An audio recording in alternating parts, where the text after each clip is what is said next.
এই জমিনে একদিন কোরআনের পাখির হত্যার বিচার হবে, কারণ এই লোকটাই ব্যারিস্টার সুমন হলো কোরআনের পাখি হত্যার জন্য প্রধান আসামি।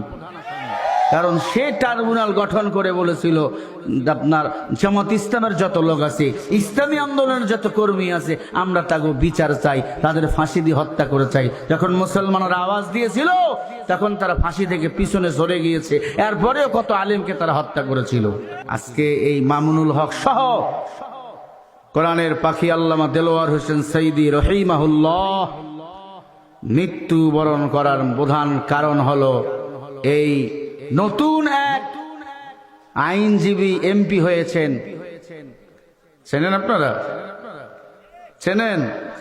সুমন। কি নাম?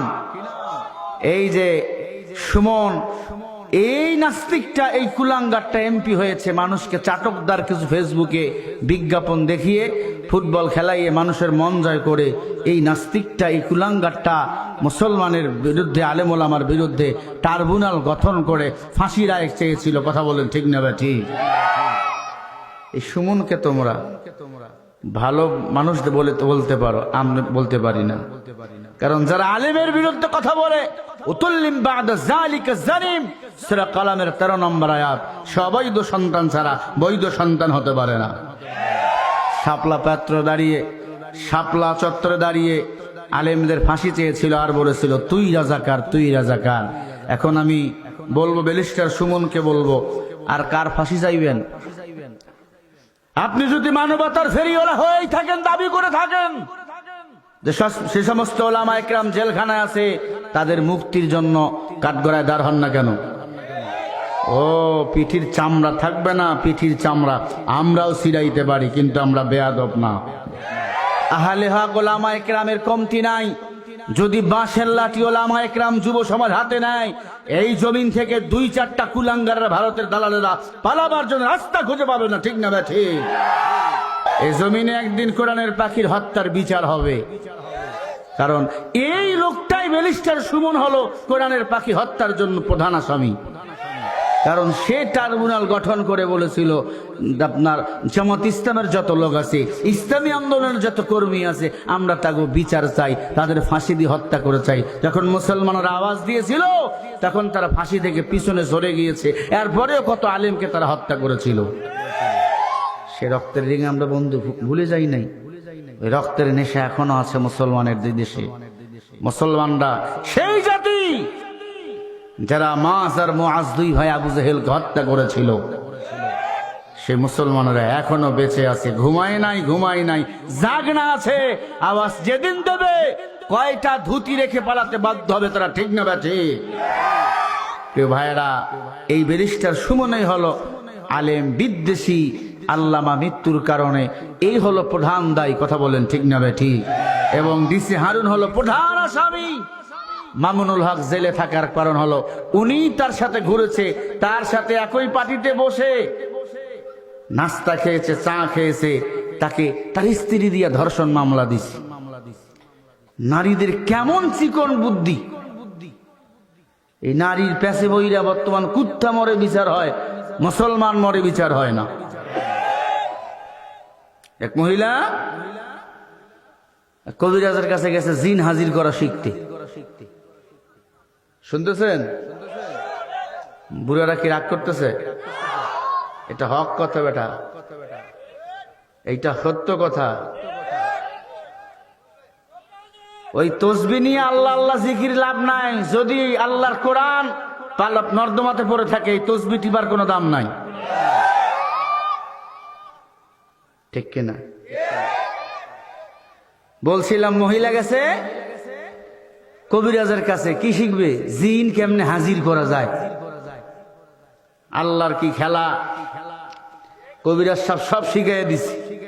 কি কয়, যখন ঠান্ডা বাতাস বইবে বুঝবেন জিন হাজির হয়ে গেছে, কিন্তু জিনকে কাজ দেওয়া লাগবে, না হলে কিন্তু আপনার ঘাড় মটকাবে। মহিলার কি চিকন বুদ্ধি দেন! 5 বছর 10 বছরে হয় না, ওর নাকি 40 বছর লাগবে। জিন হাজির হয়ে গেল। কবিরাজ কইছে কাজ না দিলে ঘাড় মটকাইব। জিনকে বলছে, এই আমার বাড়িটা বিল্ডিং করে দে। এরা কিন্তু নিজের স্বার্থ ছাড়া কিছুই বোঝে না। আপনি কামাই করতেছেন খুব ভালো, আপনার কামাই মজা করে খাইবে, কিন্তু আপনি যদি কামাই করতে না পারেন, ও যদি ইনকাম করতে পারে, তখন বলবে আমার টাকা খরচ করা যাবে না। কথা কয় না? তোমার মোবাইল গার্লফ্রেন্ড খুব সুন্দরভাবে গ্রহণ করে, তুমি চাও এমবিও দিবে না তোমাকে। এই যুবক, জিন বিল্ডিং বাড়ি বানিয়ে দিল, এখন মহিলারে বলছে কাজ যদি না দাও তোমার ঘাড় মটকাবে। মহিলা এবার কয়, এই জিন, আমার বাড়ির গেটের দরজায় আছে একটা কালু কুকুর, আর ল্যাস সোজা কর। জিন ওখানে যাই 1 মাস ধরে ল্যাস সোজা করতেছে, ল্যাস সোজা হয় না, ছেড়ে দিলেই সিজিং পাক। 1 মাস 2 মাস 6 মাস চলে গেছে, এরপরও জিন লে সোজা করতে পারে না। কথা বুঝতেছেন? জিনের দল এসে কান ধরি কয়, ম্যাডাম মাপ চাই, আপনার কাছে থাকবো না, এলাকা ছেড়ে চলে যাব, কারণ কুত্তার লেজ সোজা করা যায় না। আমার বাংলাদেশে অনেক মানুষ বিদেশে চলে গেছে এই কুত্তার লেজের পা দেওয়ার কারণে, কারণ কুত্তার লেজ সোজা হয় না। এরা আলেম বিদ্বেষী, কোরআন বিদ্বেষী। কুত্তার লেজ যদি সোজা হতো, 5 বছর পায়খানা প্রসাব খাওয়ার পরে সোজা হইতো, এরপরে সোজা হবে না মৃত্যু ছাড়া। কথা বল না কে?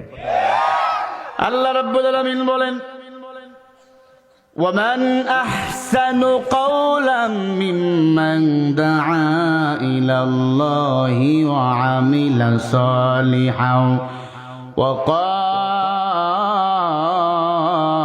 إنني من المسلمين।